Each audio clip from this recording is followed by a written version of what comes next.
हिंदी में यूपीएससी की तैयारी से संबंधित प्रोग्राम्स को देखने के लिए सब्सक्राइब करें स्टडी IQ IAS हिंदी। नमस्कार, बहुत बहुत स्वागत है आप सभी का स्टडी IQ IAS हिंदी में। मेरा नाम है अतुल जैन। निश्चित तौर पर आप सभी ने विकिपीडिया का नाम तो जरूर सुना होगा। यह एक फ्री संसाधन है, एक मुफ्त एनसाइक्लोपीडिया है जिससे आप किसी भी चीज पर, किसी भी टॉपिक पर जानकारी प्राप्त कर सकते हैं। 2001 में यह कंपनी बनी थी। एक विकिमीडिया नाम की कंपनी है जो इसको चलाती है। यहां पर इस बात को समझिए कि विकिपीडिया जो है वो अपने आर्टिकल स्वयं खुद नहीं लिखती है। आप किसी भी चीज पर अगर आप रिसर्च करेंगे तो आपको विकिपीडिया पे उसके बारे में भरपूर जानकारी प्राप्त हो जाएगी। और यह जानकारी जो है वो विकिपीडिया के जो एडिटर्स का समूह है जो कि वॉलंटरी है, यानी कि ऐसा नहीं है कि विकिपीडिया ने कुछ लोगों को नौकरी पे रखा हुआ है जो लोग एडिटर्स हैं। कुछ ऐसे लोग जो स्वेच्छा से विकिपीडिया में योगदान करना चाहते हैं वो लोग इस जानकारी को लिखते हैं और विकिपीडिया उसको एडिट करके अपडेट करता रहता है। तो इस तरह से विकिपीडिया आमतौर पे चलता है। तो अभी क्या हुआ है, अपने एक पेज पर जानकारी को लेकर विकिपीडिया बहुत गहरे विवाद में आ गया है, एक बड़े विवाद के अंतर्गत फंस गया है।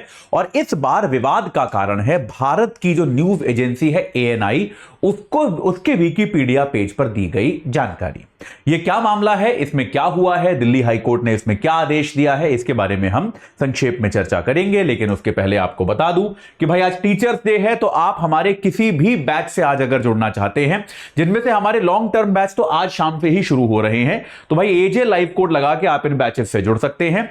आज के लिए आपको 10% की अतिरिक्त छूट मिलेगी, यानी कि केवल आज के दिन में अगर आप जुड़ते हैं तो आपको जो आमतौर पे AJ लाइव कोड लगा के दाम मिलता है उससे 10% आपको कम दाम मिलेगा।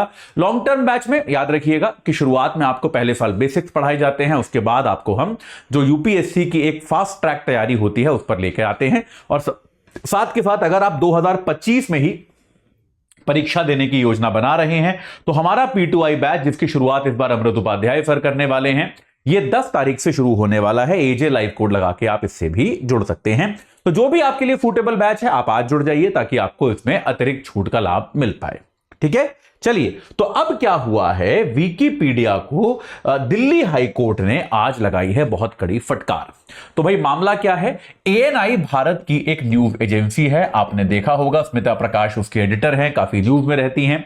तो ANI नाम की जो न्यूज संस्था है, विकिपीडिया पर उनका भी एक पेज था। जैसे किसी भी संगठन का, किसी भी संस्था का एक विकिपीडिया पेज होता है, तो ANI का जो विकिपीडिया पेज था, किसी व्यक्ति ने उस पेज को एडिट किया और एडिट करने के बाद उस पेज पर क्या लिख दिया कि यह सरकार का प्रोपेगेंडा चैनल है।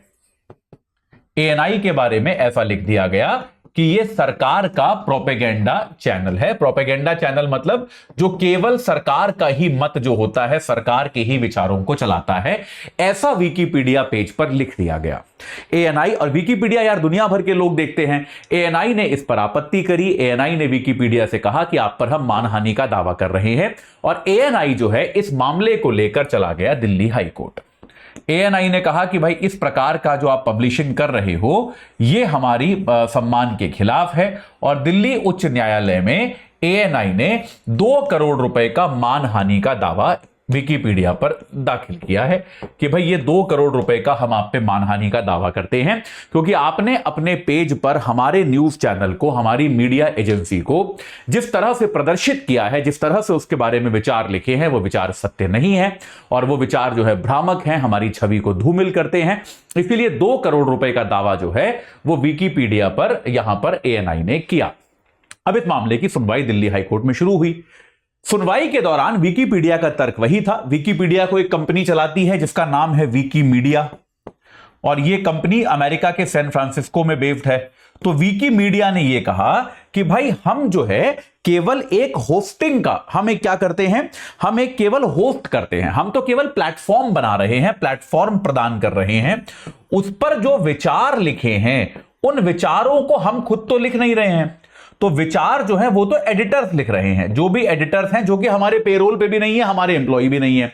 तो विचार जो है वो लोगों के हैं, हमारे विचार नहीं है।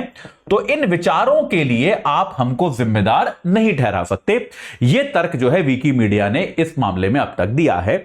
अब ये फिर से एक बार वही डिबेट आ गई जो हम पहले भी कई बार कर चुके हैं कि यार अगर कोई आप एक होस्टिंग प्लेटफॉर्म बना रहे हो, जैसे फेसबुक को लेकर हुआ था या फिर आमतौर पे टेलीग्राम को लेकर जो विवाद चल रहा है कि अगर उस पर आपत्तिजनक सामग्री का वितरण हो रहा है तो होस्टिंग प्लेटफॉर्म की उस पर कितनी जिम्मेदारी है कि वो उसको नियंत्रित करे। यह अपने आप में एक अलग सवाल है, बहुत बड़ा सवाल है, जिस पर एक विश्वव्यापी डिबेट इस समय चल रही है।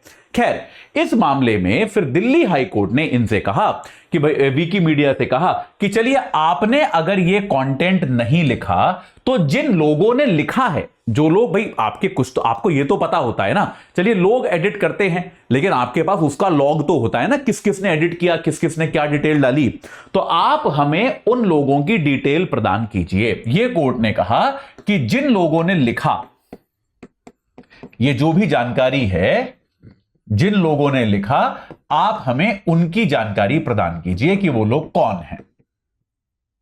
और इस जानकारी को काफी समय गुजर जाने के बाद भी विकीमीडिया ने अभी तक यह जानकारी जो है हाई कोर्ट को प्रदान नहीं की। एएनआई एक बार फिर से कोर्ट गया। एएनआई ने कहा कि भाई इस तरह की कोई भी जानकारी जो है इस कंपनी ने, इस संस्थान ने अभी तक हमको प्रदान नहीं की है, जबकि कोर्ट का सीधा सीधा आदेश था कि आपको यह जानकारी प्रदान करनी है। इस मामले पर जब कोर्ट ने विकीपीडिया की जो मालिक कंपनी है विकीमीडिया, उससे सवाल पूछा तो विकीमीडिया का जवाब बड़ा ही लचर था। उन्होंने कहा कि चूंकि हम भारत में आधारित कंपनी नहीं है, उन्होंने कहा चूंकि हम भारत में आधारित नहीं हैं और हम जो है भाई एक अमेरिकी कंपनी है, इसीलिए इस आदेश का पालन करने में हमको समय लग रहा है। ये डिटेल हम जो है तुरंत नहीं ला सकते हैं, हमको इसमें समय लग रहा है। तो इस बात से दिल्ली हाई कोर्ट बहुत भड़क गया और दिल्ली हाई कोर्ट ने विकीपीडिया को कहा कि भैया देखो, आप कंपनी कहीं की भी हो, अगर आप भारत में काम कर रहे हैं तो आपको भारत का लॉ ऑफ द लैंड मानना पड़ेगा। आप अमेरिकी कंपनी हो सकते हैं, कहीं की भी कंपनी हो सकते हैं, वो आपकी मर्जी है, आप कहां पर रजिस्टर होना चाहते हैं, लेकिन अगर आप भारत में व्यापार कर रहे हैं, भारत में बिजनेस चला रहे हैं, भारत में अपनी वेबसाइट चला रहे हैं, तो आपको भारत के कानून को मानना पड़ेगा। और दिल्ली हाई कोर्ट ने यह भी इनको चेतावनी दी है कि अगर आप ये नहीं करना चाहते, ये बात याद रखिए, तो भाई अब जो है अगर आप भारत के कानूनों को नहीं मानना चाहते तो आपका स्वागत है, आप भारत छोड़ के जा सकते हैं, हमें कोई दिक्कत नहीं है। और दिल्ली हाई कोर्ट ने यह भी कहा कि भाई आप बताइए, अगर आप भारत को पसंद नहीं करते, भारत के साथ काम नहीं करना चाहते, भारत के नियमों का पालन नहीं करना चाहते, तो आप हमको बताइए, हम सरकार को कह देंगे कि वो आपकी वेबसाइट ब्लॉक कर दे ताकि आप भारत से चले जाएं। लेकिन दिल्ली हाई कोर्ट ने यह क्लियर किया कि अगर आप भारत के अंदर हैं तो भारत के जो भी कानून है, भारत के न्यायालयों के जो भी आदेश हैं, उनको मानना आपका कर्तव्य है, उससे आप पीछे नहीं हट सकते। एएनआई का यह भी दावा है कि विकीमीडिया जो है वो ये डिटेल इसलिए भी नहीं प्रदान कर रहा है क्योंकि जिन लोगों ने ये एडिट किया है वो वास्तव में कोई एडिटर नहीं है, कंपनी के शायद एम्प्लॉई ही हैं। तो अगर कंपनी के एम्प्लॉई ऐसा कर रहे हैं तब विकीमीडिया की अपनी सीधी जिम्मेदारी बन जाएगी इस पूरे मानहानि के दावे की। तो ये मामला जो है बड़ा इंटरेस्टिंग हो चुका है, बड़ा एक पेचीदा हो चुका है। अक्टूबर महीने में इसकी दोबारा तारीख दी गई है और कहा गया है विकीमीडिया से कि तब तक आप ये पूरी जानकारी जो आपसे मांगी गई है ये लेकर आप आएं, ये आप जमा करें, इस जानकारी के बाद ही आगे की कार्रवाई की जाएगी। तो इस मामले पर हम नजर रखेंगे, इसमें जो भी होता है वो मैं आपको बताऊंगा और इस पर चर्चा हमारी चलती रहेगी, ठीक है। लेकिन अभी के लिए इतना ही। आपको एक बार फिर से बता दूं कि भाई हमारा सितंबर बैच जो 10 तारीख से शुरू हो रहा है, अमृत उपाध्याय सर शुरू कर रहे हैं उसको, उससे आप एजे लाइव कोड लगा के जुड़ सकते हैं। आज टीचर्स डे है, अगर आप आज जुड़ेंगे तो आपको 10% की अतिरिक्त छूट जो है वो प्राप्त हो जाएगी। तो बिल्कुल देर मत कीजिए, आज ही इस बैच से जुड़िए और अपनी तैयारी को एक सही आकार प्रदान कीजिए। इस चर्चा से जुड़ने के लिए आप सभी का बहुत बहुत धन्यवाद। हिंदी में यूपीएससी की तैयारी से संबंधित प्रोग्राम्स को देखने के लिए सब्सक्राइब करें स्टडी IQ IAS हिंदी।